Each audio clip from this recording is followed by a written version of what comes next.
मेरे निर्देश पर ही खाने पीने की क्रियाएं चलती है।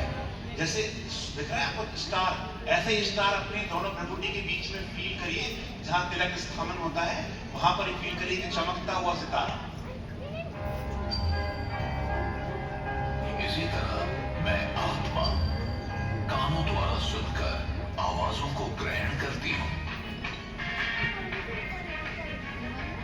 अगर शरीर को कोई कुछ छू जाता है तो त्वचा द्वारा मैं ही महसूस करती हूँ। और मैं आत्मा आंखों द्वारा देखती हूँ। प्रत्येक दृश्य या वस्तुओं को देखने वाली मैं आत्मा हूँ। संक्षेप में मस्तिष्क सहित समस्त शरीर के अंगों का उपयोग आत्मा ही करती है। कभी कभी आत्मा भौतिक इंद्रियों के सहारे बिना भी कर्म कर सकती है। इस घटना को ESP यानी एक्स्ट्रा सेंसरी परसेप्शन अथवा छठी इंद्रिय भी कहते हैं। एक्स्ट्रा सेंसरी परसेप्शन आत्मा की एक ऐसी क्षमता है जिसके द्वारा वो बिना किसी पूर्व अनुभव तथा बिना किसी भौतिक इंद्रियों के सहारे भी सूचना प्राप्त कर सकती है। जैसे कि टेलीपैथी, पूर्वाभास, भविष्य जानना, अंतर्ज्ञान और इस तरह की चीजें आत्मा के छठी इंद्रिय को दर्शाता है। मैं आत्मा ही संकल्पों की रचना करती हूँ जो पराभौतिक है। अब प्रश्न ये है कि मैं अपने आप को आत्मा कैसे महसूस करूं? वो अनुभव क्या है? ये शब्दों में वर्णन नहीं किया जा सकता, क्योंकि इसे केवल शांत मनस्थिति में ध्यान योग के अभ्यास द्वारा ही अनुभव किया जा सकता है। फिर भी हम इस विचारधारा को समझने का प्रयास करेंगे। जरा सोचें कि एक बड़ा सा नकली मानवीय शरीर अपने सभी अंगों के साथ है। अगर आप आंखों की खिड़की के पास इस शरीर में एक कुर्सी पर बैठे हुए हैं तो फिर आपको क्या अनुभव होगा? जब आप आंखों की खिड़की के भीतर से झांक रहे हैं तो क्या आप अपने आप को इन आंखों की खिड़कियों से अलग महसूस नहीं करेंगे? आत्मा भी शरीर में बैठकर ऐसे ही महसूस कर सकती है कि आत्मा और शरीर अलग है। अगर एक व्यक्ति दूसरे व्यक्ति के चेहरे को देखते हुए प्रतिक्रिया कर रहा है, तब उसकी प्रत्येक प्रतिक्रिया सामने वाले व्यक्ति के चेहरे के हाव भाव पर आधारित होती है। विश्व का प्रत्येक मानव मन की शांति की आकांक्षा रखता है, जीवन में खुशी पाना चाहता है, प्रेम करने और पाने की इच्छा रखता है, शुद्धता और पवित्रता को पसंद करता है। जन्म से ही हर कोई अपनी रुचि के क्षेत्र में मानसिक क्षमताओं की अभिवृद्धि करना चाहता है और अधिक से अधिक ज्ञान पाना चाहता है। एक अबोध बालक आत्मा के मूल गुणों का स्वरूप होता है। मेरे मूलभूत 7 गुण हैं: ज्ञान, प्रेम, शांति, सुख, पवित्रता, आनंद और शक्तियां।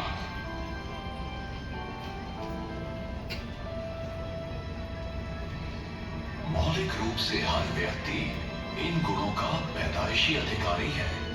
इन 7 दिव्य गुणों का स्वरूप है।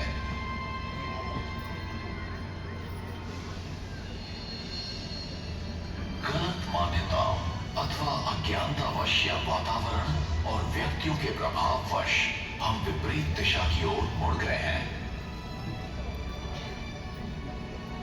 जिसके परिणाम स्वरूप हम अपने आप को शरीर से संबंधित विशेषताओं में विभाजित कर लंबे समय से अपनी पहचान बना चुके हैं। अब ये समय है कि हम अपने मूल स्वरूप को समझ लें कि हम आत्मा हैं, न कि शरीर।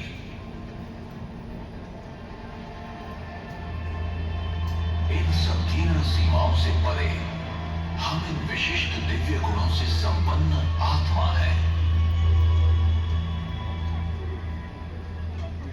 व्यक्ति कैसे जन्म लेता है? कब भ्रूण माता के गर्भ में जीवित प्राणी बन जाता है? आत्मा कब गर्भ में प्रवेश करती है? भ्रूण जब तीसरे से 5वें माह का होता है तभी उसमें जीवन शक्ति आती है। ये जीवन शक्ति ही आत्मा है। आत्मा को ही प्राण कहते हैं। आत्मा ही प्राण ऊर्जा है। आत्मा में संचित विशेषताओं और अनुभूतियों के आधार पर शरीर के डीएनए तथा विभिन्न अंगों का निर्माण होता है। उंगलियों के निशान तथा अंगों की बनावट भी आत्मा के कर्मों के प्रभावों के आधार पर होता है। दूसरे शब्दों में, मैं आत्मा ही अपने शरीर की बनावट का निर्धारण अपने विचारों, मनस्थिति और कर्मों के द्वारा करती हूँ। सामान्यतः जब आत्मा नए शरीर में प्रवेश करती है तो पिछले जन्म के अनुभव, स्मृतियां और घटनाओं को भूल जाती है। कुछ उदाहरण ऐसे हैं जबकि व्यक्ति अपने पूर्व जन्म की कहानियां सुनाते हैं जिन्हें जांच के बाद सत्य पाया गया है। हम अक्सर देखते हैं कि अबोध बालक बिना किसी कारण रोते हैं या हंसते हैं। पूर्व जन्म की स्मृतियां ही इसका कारण होती हैं। इसकी दूसरी ओर मृत्यु क्या है? बहुत ध्यान से देखिएगा। और मृत्यु के बाद क्या होता है? एक जीवित व्यक्ति कैसे मृत शरीर के रूप में परिवर्तित हो जाता है? मृत्यु वो स्थिति है जब आत्मा शरीर छोड़ देती है।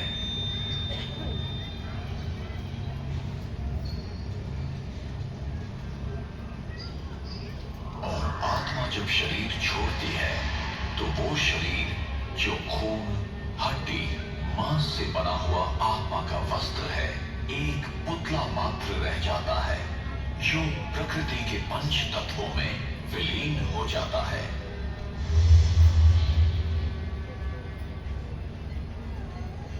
अपने पुराने शरीर को छोड़ आत्मा दूसरी माता के गर्भ में प्रवेश करती है।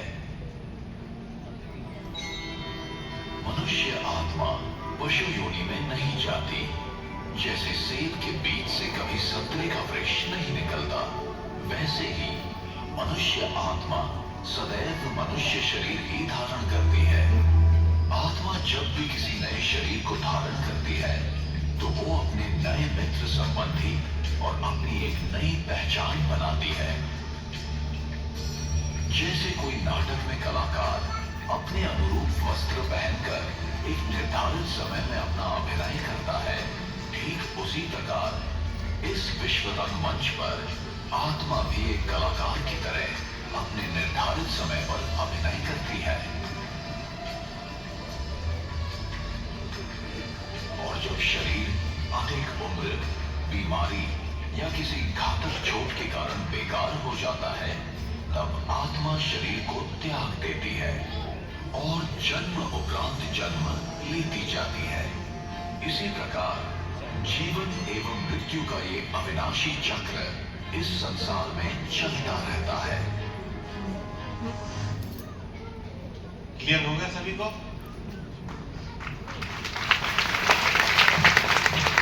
अभी प्रैक्टिकल देखेंगे। ये आप आइए भैया, आप आइए, बाजू बाजू, फोटो को नहीं बोल रहा हूँ, बाजू वाले उनके पिताजी को बोल रहा हूँ। अभी हम एक प्रैक्टिकल देखेंगे, ठीक है ना? अब ये सारा जो भी ज्ञान है, सबको समझ में आया कौन है आप? कौन है? आत्मा। आत्मा है, और आत्मा इस शरीर को चलाती है। भाई जी आपका नाम? जी वैद्यनाथ जी। कहां से आए हैं? वैद्यनाथ जी, आपके बॉडी के कौन से पार्ट का नाम वैद्यनाथ है?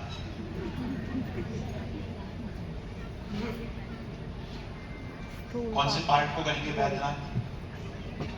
पूरा ना। थोड़े समय के लिए आप मुझे दोनों हाथ उधारी दे दें, तो आपको क्या कहेंगे?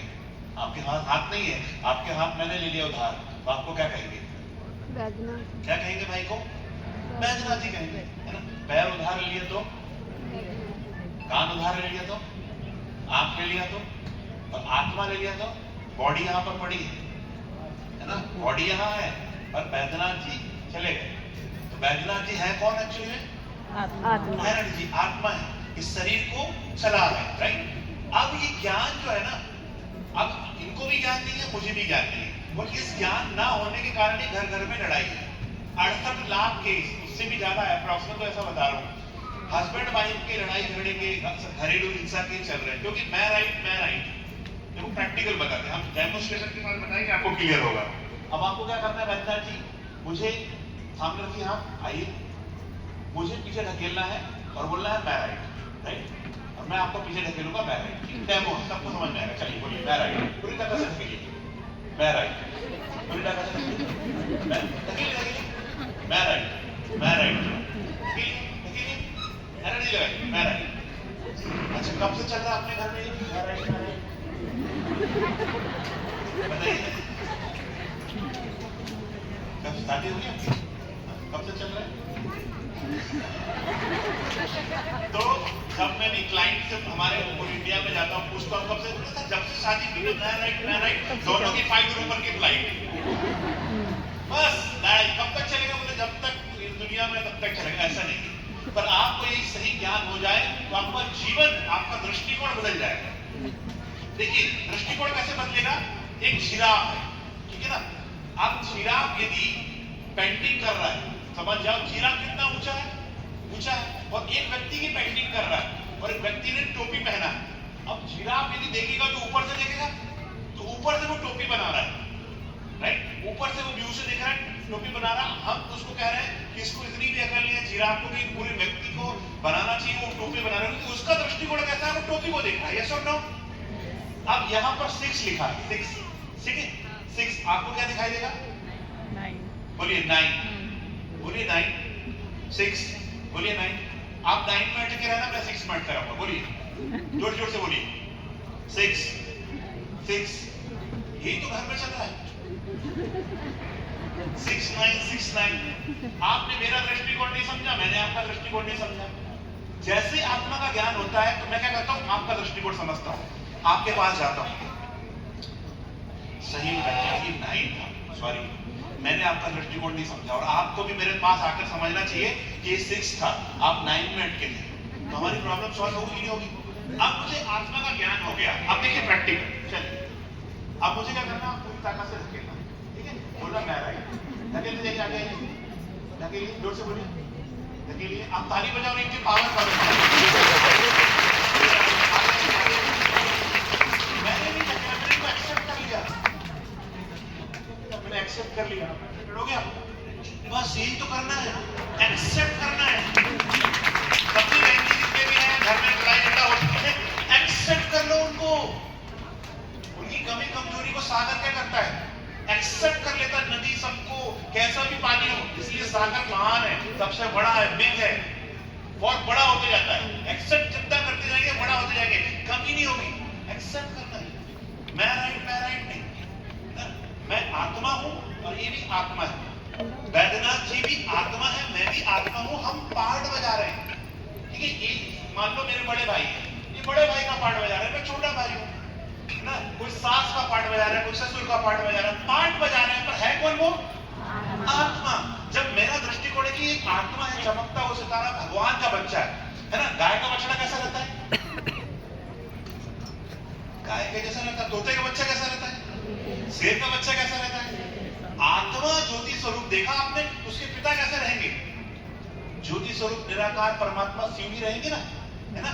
निराकार परमात्मा शिव आपने देखा होगा, है ना। यहाँ पर भी बहुत सारी प्रदर्शनी में भी बताया हुआ है। तो हम सबके पिता कौन है? निराकार ज्योति स्वरूप परमात्मा। ठीक है, क्लियर? तो मैं कौन हूँ? आत्मा हूँ। और हम सबके पिता कौन है? निराकार परमात्मा। अब मुझे पता चल गया मैं आत्मा हूँ, ये मेरा भाई है, आत्मा भाई। ये नहीं मान रहे, पर मेरा दृष्टिकोण पॉजिटिव रहेगा नेगेटिव रहेगा? तो अब मेरी लड़ाई होगी इसके साथ। और मेरा देहाभिमान में रहेगा ये छोटा, मैं बड़ा, फलाना, ये वो, तो बहुत सारे कॉन्ट्रडिक्शन आएंगे। क्लियर? समझ में आया? तो अमिताभ बच्चन है, कभी वो कुली का रोल करता है, कभी वो मुकद्दर का सिकंदर, कभी वो अलग अलग रोल करता है, पर है कौन वो? अमिताभ बच्चन। इसी प्रकार हम आत्मा रोल अलग अलग प्ले कर रहे हैं। घमंड नहीं करना है, मैं आत्मा हूं, मैं भगवान का बच्चा हूं, तो सब कुछ ठीक हो जाएगा नहीं हो जाएगा? अब हम एक प्रैक्टिकल देखते हैं। ठीक है, 7-8